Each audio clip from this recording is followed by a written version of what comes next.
Ada permohonan kita ke Mahkamah Konstitusi ya, MK.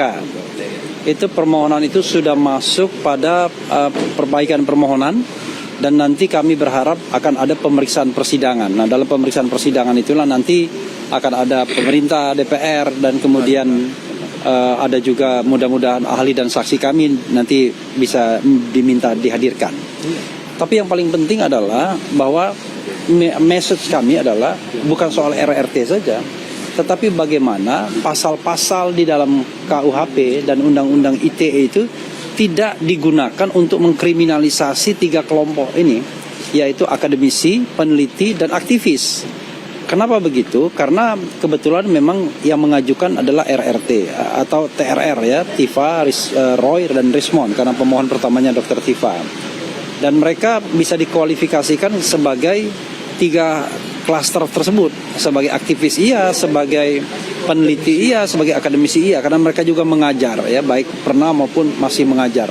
Nah, karena itu kami meminta agar ini betul-betul diperiksa.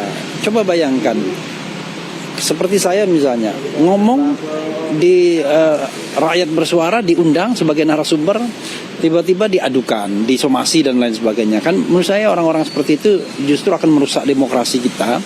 Karena demokrasi itu adalah kesediaan untuk berbeda pendapat. Jadi kalau Anda tidak mampu dan tidak mau berbeda pendapat, tidak mau berdebat, ya jangan mau berdemokrasi.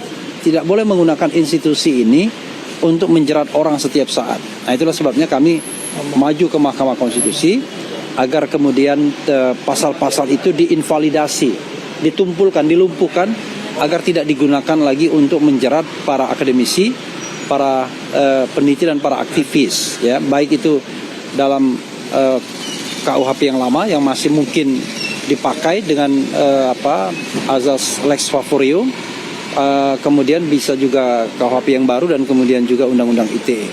Nah, terakhir saya ingin tambahkan bahwa klien kami, RRT, Roy, Rismond, dan Dr. Tifa, itu sudah diperiksa sebagai ahli di Pengadilan Negeri Surakarta di Citizen Lawsuit. Dan itu diterima.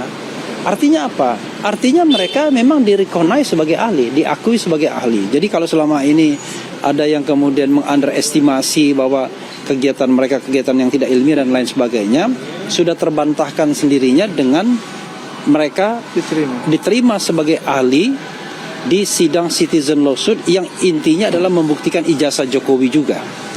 Dan terakhir adalah tanggal 24 Februari kemarin Dr. Tifa, dan kemudian satu pekan sebelumnya adalah Roy Suryo dan kemudian juga Rismond Sianipa. Nah, itu update dari kami ya. Mudah-mudahan ini bermanfaat. Silakan kalau ada pertanyaan, kalau enggak kita tutup. Soal temuan terhadap salinan dari KPU itu apa? Iya, sebenarnya itu maunya disampaikan Mas Roy sebenarnya. Sayangnya Mas Roy agak berhalangan. Dr. Tifa juga banyak menemukan itu juga sebenarnya. Tapi yang jelas begini, secara umum ya, kalau kita lihat antara satu salinan dan salinan lainnya, itu ada beberapa masalah kan. Misalnya gini, ada dugaan bahwa pejabat yang tertera di situ, dekan Fakultas Kehutanan misalnya, tidak lagi menjabat pada masa itu, salah satunya. Yang kedua adalah misalnya tidak ada tanda tangan pada tidak ada tanggal, padahal Undang-Undang Nomor 30 Tahun 2014 tentang administrasi pemerintahan sudah diundangkan. Jadi paling tidak dalam pasal 73 ayat 4 ya kalau nggak salah, 73 ayat 4 itu memang harus ada tanggalnya. Nah, kalau 2014 tidak ada tanggalnya, kita maklumi barangkali Undang-Undang Administrasi Pemerintahan baru berlaku, karena kalau nggak salah Oktober itu baru berlaku. Tetapi 2019 harusnya ada. Itu dua. Yang ketiga, yang ditemukan Bonatewa misalnya NIP. NIP-nya itu ada yang NIP yang angkanya sedikit, padahal sesungguhnya harusnya sudah pakai NIP yang panjang. Jadi banyak sekali kejanggalan-kejanggalan. Dan sebenarnya ada satu hal yang belum saya bisa ungkapkan, itu luar biasa. Mudah-mudahan kalau memang bukan rezeki kita ya, mudah-mudahan kalau memang benar-benar ini ada seorang saksi mahkota yang mau bersaksi tentang apa yang dilakukan soal bukan ijazah tapi skripsi, ya kan? Anda tahu kan? Jadi karena ini kan kita bicara tentang menduga, ya kan? Karena menduga itulah kemudian kita mengatakan belum ada kebenaran absolutnya. Tetapi misalnya kita mengatakan dugaan ijazahnya palsu, dugaan bahwa skripsinya itu dibuat bukan skripsi yang bersangkutan, itu kan sudah menjadi bagian wacana kita, wacana RRT kan, begitu. Apalagi? Cukup ya? Oke.